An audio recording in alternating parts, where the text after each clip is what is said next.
Hello, students, and welcome to this next lecture in your diploma course in construction materials. In this lecture, we are going to start the next topic, that is cement. So, this is one of the most important chapters that you're going to study in this course, and this is the chapter that carries the most amount of marks also. ये काफ़ी important chapter है और आपके future perspective से भी, चाहे आप कोई भी कॉम्पिटिटिव एग्ज़ाम आगे देते हैं, जेई का हो या फिर आप बीटेक करके अगर नेशनल लेवल के इंजीनियरिंग सर्विसेज के एग्ज़ाम्स देते हैं या फिर कोई भी स्टेट लेवल का एग्ज़ाम आप देते हैं, तो वहाँ पे सीमेंट से काफ़ी ज़्यादा क्वेश्चन पूछे जाते हैं। And also in general being a civil engineer, cement की प्रॉपर्टीज़ आपको पता होनी काफ़ी इंपॉर्टेंट है. So this is very important chapter. So let's start. So first of all will discuss the introduction of cement. ठीक है, सीमेंट है क्या बेसिकली? सीमेंट अगर आपने देखा होगा, cement is a very finally powdered material. Okay, it's a very finely powdered material which is obtained after the calcination of lime and clay in definite proportions with the addition of very small quantities of retarding materials like gypsum. ये एक rough सी definition basically यहाँ पे बताई गई है. Detail definition यहाँ हम नीचे पढ़ेंगे. तो बेसिकली अगर मैं आपको रफ सा आइडिया दूँ, सीमेंट बेसिकली एक फाइनली पाउडर्ड मटेरियल है. आपने सीमेंट को देखा होगा, it is very very finally powdered material. Greyish इसका कलर होता है. ठीक है, जो ऑर्डिनरी पोर्टलैंड सीमेंट है, ठीक है, जो सबसे कॉमनली यूज सीमेंट होता है, वो ग्रेश कलर का होता है. सो बेसिकली बनता कैसे है? हम कैल्सिनेशन करते हैं किसकी? Lime and clay. ठीक है, हम मटेरियल ऐसे लेंगे जिनमें लाइम की मात्रा ज़्यादा होगी और क्ले की मात्रा ज़्यादा होगी. हम उनको आपस में मिक्स करेंगे. ठीक है, उनकी कैल्सिनेशन करेंगे हाई टेम्परेचर पे. ठीक है, एक डेफिनेट प्रोपोर्शन में ये काम होगा. अगर वो प्रोपोर्शंस नहीं मीट होती हैं तो आपके पास अच्छा सीमेंट नहीं बनेगा. ठीक है, और कुछ स्मॉल क्वांटिटीज़ हम ऐसे मटेरियल्स की डालते हैं जो उसे रिटार्ड करते हैं. रिटार्डिंग मटेरियल मतलब जो उसकी रिएक्टिव पावर को कम करेंगे. ठीक है, सीमेंट के अंदर देखो मेनली जो रिएक्टिव कंपोनेंट है वो कौन सा है? लाइम. हमें पता है लाइम जब पानी से रिएक्ट करता है तो कौन सी रिएक्शन होती है? स्लीकिंग रिएक्शन होती है. If you remember, lime CaO plus H2O gives you CaOH twice. Okay, plus CO2. तो कैल्शियम हाइड्रोक्साइड बनता है, उसे कहते हैं स्लीकिंग रिएक्शन. काफ़ी विगरस ये रिएक्शन होती है, एक्सोथर्मिक रिएक्शन होती है. ठीक है, तो ऐसी रिएक्शन बहुत ज़्यादा अमाउंट ऑफ हीट जनरेट करती है. ठीक है, which is not good for your concreting work. काफ़ी ज़्यादा गर्म आपका वो कंक्रीट हो जाएगा अगर लाइम की मात्रा ज़्यादा हुई, या फिर अगर आपने ये रिटार्डिंग मटेरियल नहीं डाले. ठीक है, नाम से पता लग रहा है ये रिटार्ड कर देंगे रिएक्शन को. जो हीट इवॉल्व हुई है उसको ये रिटार्ड कर देंगे. बेसिकली इसकी रिएक्टिविटी को थोड़ा ही कम कर देंगे, जितना होना चाहिए उतना ही रखेंगे. So this materials are like gypsum. Gypsum is the most commonly use retarder. तो आजकल सीमेंट जो है वो काफ़ी ज़्यादा वाइडली यूज़ किया जा रहा है. सीमेंट बेसिकली है क्या? ये एक बाइंडिंग मटेरियल है. ठीक है, आपका जो कंक्रीट बनता है, कंक्रीट में क्या क्या इंग्रेडिएंट होते हैं? कंक्रीट के अंदर आपके पास वेराइटी ऑफ इंग्रेडिएंट्स होते हैं. ठीक है, एक होता है आपके पास बाइंडर, फिर होते हैं एग्रीगेट्स, फिर क्या होता है? वाटर. ठीक है, तो एग्रीगेट्स का क्या मतलब है आपका? बेसिकली आपके पास जो भी आपने बजरी और रेता लिया है वो आपका एग्रीगेट में आ जाता है. ठीक है, और दूसरा क्या है आपके पास? वाटर. पानी भी डलता है, लेकिन एग्रीगेट्स को आपस में कंबाइन करने के लिए, एक सिंगल यूनिट बनाने के लिए आपको एक इम्पॉर्टेंट चीज़ चाहिए जो इन सबको आपस में बाइंड कर देगी. ठीक है, तो उसको कहते हैं binder. So that binder it can be cement और लाइम. ठीक है, लाइम पहले यूज होता था, but now days it is not used. Now days cement is primarily used. Lime को ही आपने थोड़ा सा और मॉडिफाई करके, इसको आपने थोड़ा मॉडिफाई किया, उसमें थोड़ा सा क्ले डाल दिया और जिप्सम डाल दिया, तो क्या बन गया? सीमेंट बन गया. It is a much more superior form of lime, okay, which is widely manufactured and has much higher strength and much higher durability and quality as compared to your lime. So that being said, आपको cement invent हुआ था Joseph Aspdin द्वारा Leeds में, England में, in the year 1824. And उसकी manufacturing शुरू होगी 1825 में। इंडिया में तमिलनाडु में भी पहली बार ये आया था 1904 में। साउथ इंडिया इंडस्ट्री लिमिटेड नाम की एक मैन्युफैक्चरिंग कंपनी ने इसको बनाना शुरू किया था, और आजकल इंडिया चाइना से सिर्फ नंबर 2 पे है in terms of the manufacturing of cement. And इस चैप्टर में हमने बेसिकली सीमेंट और उसकी डिफरेंट टाइप्स और उसकी डिफरेंट प्रॉपर्टीज़ को स्टडी करना है। So now let's come on to the actual definition of cement. ठीक है, more refined definition. So it is a product obtained by burning at very high temperature and crushing into powder either stone having 20 to 40% clay and remaining carbonate of lime, or an intimate mixture of well proportioned calcareous and argillaceous materials is called a cement. Okay, so यहाँ पे basically दो type की इसने definition बताई है। ठीक है, ये एक ऐसा प्रोडक्ट है जो बहुत ही हाई टेम्परेचर पे बर्न करने में बनता है और उसके बाद क्रश करने में बनता है। ठीक है, किसको? एक ऐसे स्टोन को जिसमें 20 से 40% क्ले है, और बाकी जो बचा हुआ मटेरियल है वो क्या है? वो कार्बोनेट ऑफ लाइम है। ठीक है, मतलब 20 से 40% क्ले है और बाकी जो बचा हुआ 60% है, 60 to 80% जो बाकी बचा हुआ सामान है वो क्या हो? एक लाइम का एक कार्बोनेट हो। ठीक है, तो क्ले और लाइम के कार्बोनेट का अगर ऐसा आपको कोई रॉक मिल जाता है, कोई स्टोन मिल जाता है जिसमें ऐसी बेसिकली कंस्टिट्यूएंट्स उसके हैं, उसको आप काफ़ी हाई टेम्परेचर पे बर्न करो और फिर क्रश कर दो तो सीमेंट बन जाएगा। अगर ऐसा स्टोन आपके पास नहीं है तो आप क्या करेंगे? आप क्ले और लाइम को अलग अलग सोर्सेज से लाएंगे, उनका एक इंटीग्रेटेड मिक्सचर बनाएंगे। ठीक है, उनको वेल प्रोपोर्शन करेंगे। ठीक है, कैल्केरियस और आर्गिलेशियस मटेरियल्स को। ठीक है, इसमें कैल्शियम कार्बोनेट होगा मेनली, और आर्गिलेशियस में भी बेसिकली आपका सिलिका और क्ले होंगे। उनको आप इंटीग्रेटेड मिक्सचर बनाएंगे एक डेफिनेट प्रोपोर्शन में और हाई टेम्परेचर पे बर्न करेंगे, और बाद में जो मटेरियल बनेगा उसको आप बेसिकली क्रश कर देंगे. So that is known as your cement. And the cement which is obtained by this first process, ये जो फर्स्ट प्रोसेस आपके पास सीमेंट बनना जिसमें आपने स्टोन को ही बर्न और क्रश किया, ऐसे कहते हैं नेचुरल सीमेंट. ठीक है, बेस्ट वेराइटीज़ की रोमन सीमेंट होती है, ये ब्राउन कलर का होता है नॉर्मली. और जो सेकंड तरीके से आपके पास सीमेंट बनता है जिसमें आपने अलग अलग सोर्सेज से आपके कैल्केरियस और आर्गिलेशियस मटेरियल लाए. ठीक है, इसको आर्टिफिशियल सीमेंट कहते हैं क्योंकि आपने आर्टिफिशियली मटेरियल्स को लाया, नेचुरली आपके पास ये स्टोन अवेलेबल नहीं था. So the cement manufactured by this method is known as artificial cement. And इसका मोस्ट कॉमन एग्जांपल आपके पास ओपीसी है, ऑर्डिनरी पोर्टलैंड सीमेंट, जो नॉर्मली हमारे कंस्ट्रक्शन में यूज़ होता है. और आर्टिफिशियल सीमेंट ही सबसे ज़्यादा मैन्युफैक्चर होता है. इंडिया में नेचुरल सीमेंट नहीं मिलता है, बहुत ही रेयरली ये कहीं भी आपको मिलेगा. Most common 99% uses of the cement which is in India is of artificial cement. Okay, so now let's move on to the next topic, which is the uses of cement.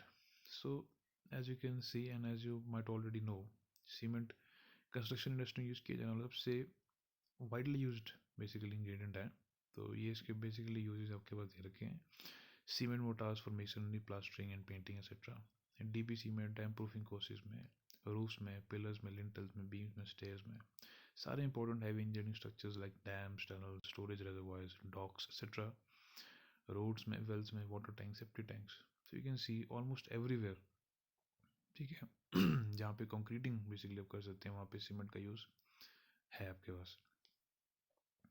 So now the next topic is the composition of ordinary Portland cement. So ordinary Portland cement या फिर OPC as it is popularly known as OPC. So this is the most commonly used type of cement. आजकल तो basically अगर हम देखें आपके पास use किया जा रहा है PPC. ठीक है, पोर्टलैंड पोज़ोलाना सीमेंट. उसके बारे में हम आगे इस चैप्टर में डिस्कस करेंगे.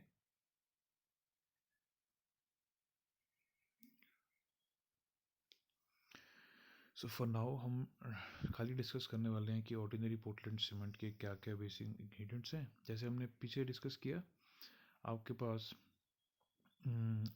जो मेनली अवेलेबल बेसिकली जो इंग्रेडिएंट्स हैं वो कैल्केरियस और आर्गिलेशियस मटेरियल्स हैं.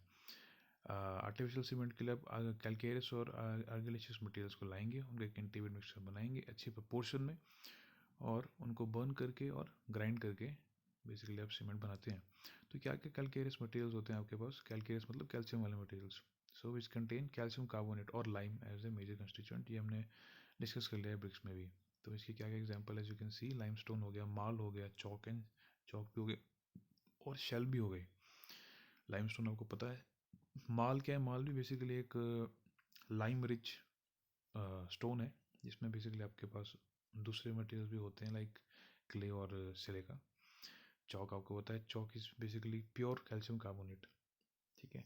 और शेल्स क्या हैं? बेसिकली जो सी फ्लोर्स होते हैं, ठीक है, ओशंस के जो बॉटम फ्लोर होते हैं ना, वहाँ पे आपके पास जो सी एनिमल्स होते हैं जिनके पास शेल्स होते हैं, उनको क्रस्टेशियंस कहते हैं। तो उनके शेल्स में भी क्या होता है? बेसिकली वो वाइट कलर के शेल्स होते हैं।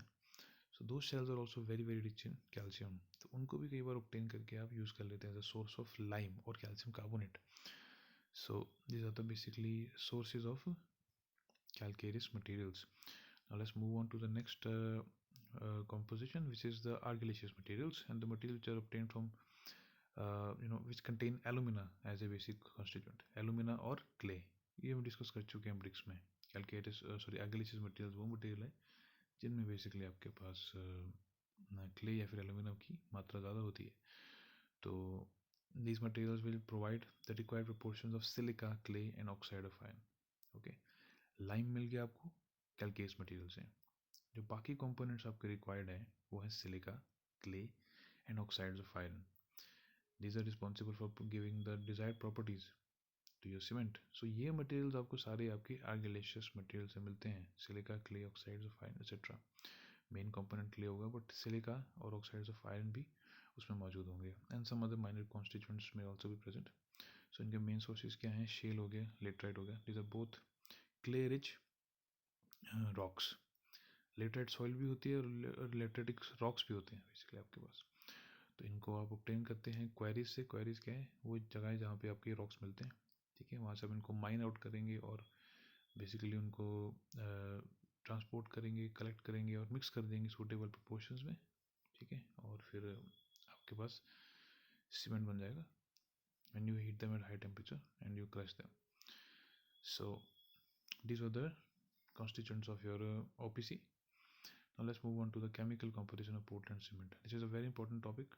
Definitely एग्जाम में ये पूछा जाता है। यहाँ पे क्या क्या बेसिक कॉन्स्टिट्यूएंट्स आपके पास होते हैं सीमेंट के, उसको हम डिस्कस करेंगे। हमने जैसे पहले पढ़ा वो मेन कंपोनेंट्स थे, लेकिन उन कंपोनेंट्स के अंदर कौन से बेसिकली कंपाउंड्स मौजूद हैं, ठीक है, ये केमिकल कॉन्स्टिट्यूएंट्स होते हैं। सो उनके बारे में हमने स्टडी करना है। ये टेबल आपको याद हो जाना चाहिए, ठीक है। 8 आपके पास कंपोनेंट्स बेसिकली हम डिफाइन करते हैं सीमेंट के अंदर। उनकी क्या अप्रॉक्सीमेट प्रोपोर्शन होनी चाहिए और क्या most commonly use common proportion हैं, वो भी आपको याद होना चाहिए। So most important component is lime, definitely 60 से 67% तक ये होता है। कॉमन प्रोपोर्शन है 62%।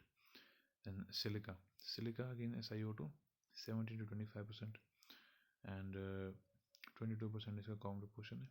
Alumina, okay, which is clay 3 to 8%, ये ज़्यादा भी नहीं होनी चाहिए, ठीक है। कॉमनली 5% तक इसको यूज़ किया जाता है। So these 3 lime, silicon, alumina are the major components of cement. उसके बाद जो भी आपसे के पास 4 से लेके 8 तक हैं, ये this are all minor components, okay. Like iron oxide जो 3 to 4%, normally 3%। Calcium sulphate CaSO4 which is about 4%, ठीक है। ये बेसिकली जिप्सम है। जिप्सम हमने डिस्कस किया था, रिटार्डिंग एजेंट। सो बेसिकली ये इसे होना भी आवश्यक है, ये 4% तक होता है। Then magnesia, sulphur and some alkali, these are unwanted materials, alkalis, इनका होना आवश्यक नहीं है, ये कम से कम होनी चाहिए, 1% से ज़्यादा नहीं होनी चाहिए। फिर मैग्नीशिया एंड सल्फर, ये भी थोड़ी मात्रा में चाहिए, 2 से 1%, ठीक है। ये भी ज़्यादा अगर होंगे तो आपके पास ये प्रॉब्लम्स कॉज करेंगी। क्या प्रॉब्लम कॉज करेंगी, इसको हम डिस्कस करेंगे आपके नेक्स्ट टॉपिक में, which is the functions of your cement ingredients. So as you can see, the first ingredient is your lime. So lime definitely is the major ingredient of cement, so its proportion is to be carefully maintained, obviously, ठीक है, सबसे major component है, 60 से 67% तक ये है। इसकी proportions को ठीक से मेंटेन करना बहुत इंपॉर्टेंट है। क्या प्रॉपर्टी है इसकी, क्या फंक्शन है? It makes the cement sound, okay, and also provides strength to the cement. ठीक है, साउंडनेस का क्या मतलब होता है, बहुत इंपॉर्टेंट है यहाँ पे जानना।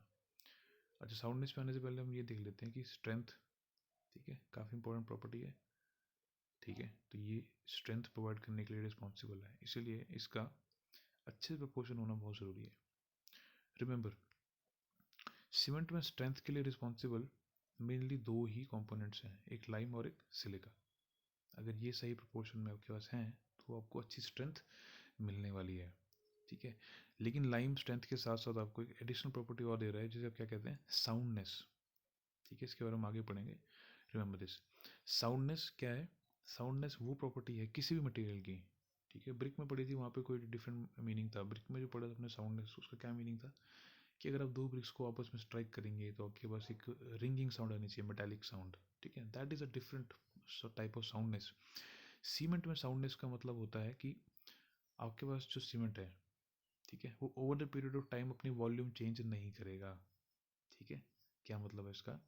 मान लो आपने कंक्रीट बना दिया सीमेंट का, ठीक है, एग्रीगेट्स लिया, सीमेंट लिया, पानी लिया, मिक्सचर बना दिया और आपने अपना स्ट्रक्चर तैयार कर दिया। Now after forming that structure, आपने उसको एक सर्टन शेप दी है, सर्टन वॉल्यूम दिया है। अगर वो over the period of time अपना वॉल्यूम इंक्रीज कर रहा है या फिर डिक्रीज कर रहा है या फिर अपनी शेप को लूज कर दे रहा है, so that property is undesirable. Obviously हम नहीं चाहते कि हमारा स्ट्रक्चर अपनी शेप चेंज करे या अपना वॉल्यूम इंक्रीज करे या डिक्रीज करे। तो उस प्रॉपर्टी को, जिससे अपनी प्रॉपर्टी, जिससे अपनी वो वॉल्यूम बढ़ा रहा है या घटा रहा है, उसे कहते हैं अनसाउंडनेस। ओके, सो ऐसा सीमेंट नहीं चाहिए। ठीक है, we don't want a cement which causes unsoundness, but we do want a cement which does not have this negative property. ठीक है, तो उस सीमेंट को कहते हैं आप साउंड सीमेंट। सो अगर प्रॉपर प्रोपोर्शन में आपके पास लाइम मौजूद है विच इज़ अबाउट 62%, आपके पास जो सीमेंट बनेगा वो होगा साउंड भी और वो स्ट्रेंथ भी प्रोवाइड करेगा आपके सीमेंट को। ओके, बट अगर ये ज़्यादा हो जाए तो अनसाउंडनेस आनी शुरू हो जाती है, क्योंकि लाइम का देखो प्रॉपर्टी ही क्या है कि ये स्लेक करता है, कैल्शियम हाइड्रोक्साइड बनाता है। एंड कैल्शियम हाइड्रोक्साइड क्या है, उसकी वॉल्यूम बढ़ती है। रिमेंबर, कैल्शियम हाइड्रोक्साइड काफ़ी ज़्यादा फैलने वाला बेसिकली कंपाउंड है। ठीक है, उसकी जो वॉल्यूम होगी वो लाइम से काफ़ी ज़्यादा होती है। तो ज़्यादा मात्रा में अगर ये मौजूद है, ठीक है, तो ये फ्री लाइम की फॉर्म में एग्जिस्ट करना शुरू कर देगा और फिर ये एक्सपैंड करना शुरू कर देगा काफ़ी टाइम के बाद, जब इसकी स्लेकिंग होनी शुरू होगी ज़्यादा। ओके, तो excess of lime causes unsoundness और उससे आपका सीमेंट एक्सपैंड करेगा और डिसइंटीग्रेट होना शुरू हो जाएगा। So excess of cement is definitely not good. But अगर ये कम हुआ, इफ़ इट इज़ लेस, तो देखो स्ट्रेंथ भी तो यही प्रोवाइड कर रहा है, सो strength will be compromised.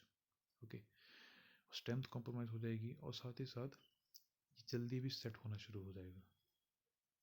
Okay, setting property भी इसकी बढ़ जाएगी। सेट होना क्या होता है बेसिकली, कितनी जल्दी से, ठीक है, आपका जो सीमेंट है या कंक्रीट आपने बना रखा है सीमेंट से, वो कितनी जल्दी एक फर्म शेप ले लेता है। बेसिकली वो हार्ड होना शुरू हो जा रहा है, बेसिकली अपनी शेप वो लूज नहीं करेगा। उसी प्रॉपर्टी को क्या कहते हैं, सेटिंग होना।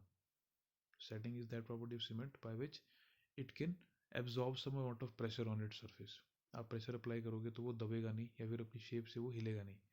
That is known as setting property. ठीक है, और नॉर्मली सेटिंग आपकी 10 घंटे के अंदर होनी शुरू हो जाती है।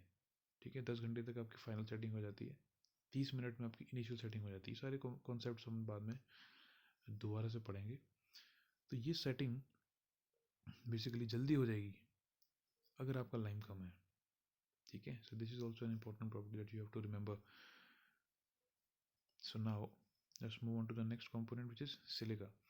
सिलिका और SiO2, it is also very important ingredient as it provide strength. ठीक है, लाइम के साथ मिलके ये स्ट्रेंथ प्रोवाइड करता है। ओके, लाइम और सिलिका आपस में मिलके दो बहुत इंपॉर्टेंट कंपाउंड बनाते हैं जिनको क्या कहते हैं, die calcium silicate and tricalcium silicate.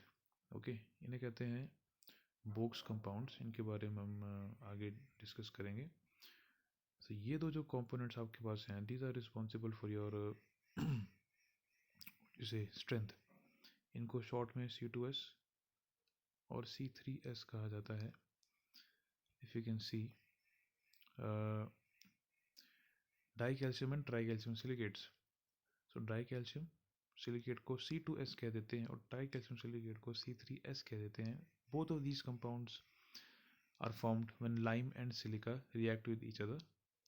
Okay, and basically ये स्ट्रेंथ के लिए रिस्पॉन्सिबल होते हैं। अगर ये कम बने तो आपको सीमेंट स्ट्रेंथ अटेन नहीं कर पाएगा और आपका जो स्ट्रक्चर बनेगा वो वीक होगा। ओके, तो इनकी सही मात्रा होनी बहुत आवश्यक है। ओके, अब इससे कंफ्यूज नहीं होना आपने। सी का यहाँ पर मतलब कार्बन नहीं है और एस का मतलब यहाँ पे सल्फर नहीं है। ठीक है, ये बेसिकली शॉर्ट एनोटेशन है, शॉर्ट बेसिकली रिप्रेजेंटेशन है। C2 का मतलब है डाई कैल्शियम। ठीक है, 2 से डाई यहाँ पे मीनिंग आ रहा है और एस का मतलब है सिलिकेट। ठीक है, ये सल्फर नहीं है। सिमिलरली C3 का मतलब है ट्राई कैल्शियम, एस का मतलब है silicate. So dicalcium and tricalcium silicate, these are the compounds which are responsible for your strength. और इस लाइम और सिलिका से बनते हैं बेसिकली। पर ये ज़्यादा अगर आपके पास है लाइम तो आपको स्ट्रेंथ प्रोवाइड करेगा डेफिनेटली। पर ज़्यादा होने से क्या एक नुकसान हो जाता है कि सेटिंग टाइम आपका प्रोलॉन्ग हो जाता है। मीन्स अगर आपका सीमेंट 30 मिनट में इनिशियल सेटिंग दे रहा था तो ज़्यादा सिलिका डालने से क्या है कि ये थोड़ा टाइम और बढ़ जाएगा, 45 मिनट हो सकता है। ठीक है, तो जहाँ पे आपको जल्दी सेटिंग चाहिए, क्विक सेटिंग सीमेंट आपको चाहिए, जहाँ पे फटाफट आपने काम करना है, वहाँ पे डेफिनेटली आपको सिलिका की मात्रा ज़्यादा नहीं होनी चाहिए। Okay, so these were the two very important components of your chemical components of your cement. Let's move on to the next slide. Next component is your alumina. So alumina is the third major component. Basically clay होता है और ये आपको quick setting देता है। ठीक है, very important property. अगर आपने चाहते हैं कि सीमेंट आपको जल्दी सेट हो जाए, जल्दी फर्म हो जाए, जल्दी एक डेफिनेट शेप और साइज ले ले वो, तो उसके लिए एलुमिना की मात्रा होनी ज़रूरी है। 3 से 8%, नॉर्मली 5% तक। और इसका क्या और पर्पस है, ये एज अ फ्लक्स एक्ट करता है। फ्लक्स का क्या मतलब है कि ये आपके क्लिंकरिंग टेम्परेचर को कम कर देता है। क्लिंकरिंग टेम्परेचर क्या होता है, तो बेसिकली सीमेंट जब बनता है, ठीक है, आपके जब कैलकेरियस और आर्गिलेशियस कंपाउंड्स हाई टेम्परेचर पे बर्न होते हैं तो छोटे छोटे आपके पास पार्टिकल बनते हैं जिन्हें कि आप क्या कहते हैं, क्लिंकर्स। उन्हीं को आप ग्राइंड करते हैं फिर और ज़्यादा। ठीक है, और बहुत ही ज़्यादा फाइन आपके पास पाउडर बनता है जिसे आप फिर सीमेंट कहते हैं। तो जिन पार्टिकल से ग्राइंड करके सीमेंट बना उन्हें कहते हैं क्लिंकर्स। ठीक है, तो उन क्लिंकर्स जिन टेम्परेचर पे बनते हैं ना क्लिंकर्स, उन्हें कहते हैं क्लिंकरिंग टेम्परेचर। ये टेम्परेचर काफ़ी ज़्यादा हाई होता है, अराउंड 1700 डिग्री सेल्सियस। तो उस टेम्परेचर को ये कम करने में हेल्प करता है बेसिकली, ताकि कम टेम्परेचर पे, कम फ्यूल कंजम्पशन पे आपका ये प्रोसेस हो पाए। बट एक चीज़ और है, अगर कम ज़्यादा हीट टेम्परेचर कम हो गया तो आपके पास जो सीमेंट के क्लिंकर बनेंगे वो अच्छी क्वालिटी के नहीं होते। हाई टेम्परेचर पे क्लिंकर बनना ज़रूरी होता है। सो बहुत ही ज़्यादा क्वांटिटी में भी एल्यूमिना नहीं पड़ना चाहिए, क्योंकि उससे आपका क्लिंकरिंग टेम्परेचर बहुत ही कम हो जाएगा और आपका सीमेंट बहुत ही ज़्यादा क्विकली सेट होना शुरू हो जाएगा। ठीक है, और आपका जो सीमेंट है, क्योंकि वो कम टेम्परेचर पे क्लिंकर कर रहा है, तो उसकी क्वालिटी थोड़ी कॉम्प्रोमाइज़ हो जाती है। इसलिए 8% सॉरी 5% नॉर्मली आप इसको डालते हैं। It should not be more than 8% in any case, क्योंकि उसमें आपका सीमेंट फिर वीक होना शुरू हो जाएगा। ओके, सो इसकी प्रॉपर्टी मेनली ये याद रखने वाली कौन सी है कि ये सेटिंग प्रॉपर्टी देता है, quick setting property. Then is calcium sulphate. ठीक है, ये मेनली जिप्सम की फॉर्म में अवेलेबल होता है। ठीक है, इसका फंक्शन है रिटार्ड करना सीमेंट को। ठीक है, रिटार्ड करना मतलब वो जल्दी जल्दी सेट नहीं होगा वो। ठीक है, लाइम की प्रॉपर्टी है कि वो जल्दी से रिएक्ट करेगा। ठीक है, एलुमिना आपको क्या क्या दे रहा है, क्विक सेटिंग दे रहा है, जल्दी जल्दी उसको सेट होने में भी वो हेल्प करेगा। ठीक है, इन दोनों को ये रिटार्ड करता है क्या, कैल्शियम सल्फेट। ठीक है, एलुमिना ज़्यादा डालने से क्या है, आपका सीमेंट 30 मिनट से भी नीचे 20-15 मिनट में सेट होना शुरू हो जाएगा। बट अगर जिप्सम ज़्यादा है आपके पास, अगर आपने जिप्सम सही मात्रा में डाला है विच इज़ अराउंड 3 to 4%, तो आपके पास एक सही टाइम पे आपके पास जो सीमेंट है वो सेट होगा। ओके, इनिशियल सेटिंग टाइम को ये बेसिकली इफेक्ट करता है। अगर ये सही मात्रा में है तो इनिशियल सेटिंग टाइम आपका जो 30 मिनट तक होता है वो वही रहेगा। अगर ये कम है तो एलुमिना के कारण, ठीक है, आपका सीमेंट 30 मिनट से भी जल्दी इनिशियल सेटिंग दे देगा। ये इनिशियल सेटिंग क्या है और फाइनल सेटिंग क्या होती है, ठीक है, इसको हम डिस्कस करेंगे डिटेल में बाद में। अभी यहाँ पे सिर्फ इतना समझना ज़रूरी है कि calcium sulphate initial setting time को इंक्रीज़ कर देता है, ठीक है। फिर आपके माइनर कंपोनेंट शुरू हो जाते हैं, like iron oxide. Iron oxide लाल रंग का होता है और बेसिकली जो ग्रेइश कलर आता है सीमेंट में, ठीक है, वो आयन ऑक्साइड की प्रेजेंस के कारण आता है, ठीक है। और ये कलर देता है और कुछ हद तक हार्डनेस भी देता है और स्ट्रेंथ भी देता है। Also it helps in the fusion of raw materials during the manufacturing of cement, ठीक है। Then is magnesia. मैग्नीशिया क्या है, अगर ये स्मॉल क्वांटिटी में तो कलर भी देगा और हार्डनेस भी देगा सीमेंट को, बट अगर ये ज़्यादा है तो ये फ्री स्टेट में अवेलेबल होना शुरू हो जाएगा, क्योंकि जितना इसका रिक्वायरमेंट है उतना तो यूज़ हो जाएगा स्ट्रेंथ और हार्डनेस और कलर देने में। जो बाकी बचेगा वो फ्री फॉर्म में रह जाएगा और वो फिर क्या करता है, वो सीमेंट को अनसाउंड करता है। क्यों? बिकॉज मैग्नीशिया भी क्या करता है, स्लेक करता है, जस्ट लाइक कैल्शियम ऑक्साइड, ठीक है। CaO की तरह MgO भी क्या है, ठीक है, स्लेक करता है। जब पानी के साथ मिलता है मैग्नीशियम हाइड्रोक्साइड ये बनाएगा और ये मटेरियल क्या एक्सपैंड करता रहेगा और बाद में फिर ये अनसाउंडनेस कॉज करेगा। तो मैग्नीशिया नहीं चाहिए आपको, ये अनसाउंडनेस कॉज करता है। Then there is sulphur. Small amount में ये सीमेंट को साउंड बनाता है, ठीक है, बट अगर ये ज़्यादा हो गया तो यही सल्फर आपको अनसाउंडनेस भी कॉज करेगा, ओके। तो अभी तक हमने 3 ऐसे मटेरियल पढ़ लिए हैं जो आपको अनसाउंडनेस देते हैं। कौन कौन से हैं? इफ़ यू रिमेंबर, लाइम की हमने बात की थी, लाइम अगर ज़्यादा है तो अनसाउंडनेस होगी। सिमिलरली अभी मैग्नीशिया पड़ा है, ठीक है, ये भी लाइम की तरह था, ये भी आपको अनसाउंडनेस दे रहा है। But now sulphur is also there. Sulphur अगर ज़्यादा है तो ये भी अनसाउंडनेस देता है। So you have to remember this. ये आपसे MCQ टाइप क्वेश्चन में पूछा जा सकता है, what are the 3 components of cement which causes unsoundness, ठीक है। तो आपके पास आंसर होना चाहिए lime, magnesia and sulphur, okay. So ज़्यादा मात्रा में नहीं होनी चाहिए। Then there are alkalies. So most of alkalies आपकी गैसेस के साथ चली जाती हैं ड्यूरिंग हीटिंग, बट कुछ अमाउंट रह जाता है, ठीक है। And these are unwanted. 1% से ज़्यादा नहीं होनी चाहिए, अगर होंगी तो ये इफ्लोरेसेंस कॉज करेंगी। ये वही फिनोमिनन है जो ब्रिक्स में भी होता था, पानी निकल जाता है लेकिन आपके कंक्रीट या फिर आपकी ब्रिक में एल्कलीज रह जाती हैं और एल्कलीज जो सरफेस पे आती हैं और एक वाइटिश लेयर आपकी ये फॉर्म कर देंगी, ठीक है, जिससे अपीयरेंस ख़राब हो जाती है और फिर ड्यूरेबिलिटी भी बेसिकली आपके मटेरियल की कम हो जाती है। So these are unwanted. So these are the chemical constituents of cement, very important question. फिर कुछ हार्मफुल इंग्रेडिएंट्स भी है सीमेंट में, ठीक है। पहले ऑब्वियसली एल्कली ऑक्साइड्स हैं, ठीक है, 1% से ज़्यादा ये नहीं होनी चाहिए और ये सीमेंट का फेलियर करेंगे बेसिकली, ठीक है। स्ट्रेंथ भी ये डिटेरियोरेट करती हैं, अपीयरेंस भी डिटेरियोरेट करती हैं, ड्यूरेबिलिटी भी कम करती हैं। सो एल्कलीज 1% ज़्यादा कभी नहीं होनी चाहिए। फिर आपको मैग्नीशियम ऑक्साइड है जिसको मैग्नीशिया भी कहते हैं, MgO, ठीक है, 5% ज़्यादा नहीं होना चाहिए, क्योंकि ऑब्वियसली हमने अभी डिस्कस किया स्मॉल क्वांटिटी में तो ये आपको कलर और हार्डनेस दे रहा है, पर ज़्यादा क्वांटिटी में ये क्या कर देगा, ये फ्री फॉर्म में अवेलेबल होना शुरू हो जाएगा। और इसके साथ दिक्कत क्या होती है कि जो आपका मैग्नीशिया 1500 डिग्री सेल्सियस से ज़्यादा टेम्परेचर में बर्न होता है ना, वो बाद में फिर स्लेक करता है स्लोली, ठीक है। स्लेक करेगा, डेफिनेटली अपनी वॉल्यूम बढ़ाएगा वो, ठीक है, लेकिन ये फिनोमिनन क्या है, बहुत स्लोली होता है और हमारे को इमीडिएटली ये नज़र नहीं आएगा, लाइक 1-2 महीने में चीज़ नज़र नहीं आएगी, लेकिन बाद में जब ये स्लीक होना शुरू होगा तो आपका जो सीमेंट का जो अपने बेसिकली कंक्रीट का आपने जो कोई भी कंपोनेंट बना रखा है, बीम बना रखी है या कॉलम बना रखा है, उसमें फिर आपको क्रैक्स आने नज़र शुरू हो जाएंगे, क्योंकि स्लीकिंग हो रही है मैग्नीशिया के कारण, अनसाउंडनेस हो रही है, वॉल्यूम बढ़ रहा है और उस वॉल्यूम बढ़ने के कारण अनड्यू स्ट्रेस आ रहा है आपकी कंक्रीट पे, सीमेंट पे, और फिर क्रैक्स आपको नज़र आने शुरू हो जाएंगे, उससे आपके स्ट्रक्चर का फेलियर हो सकता है।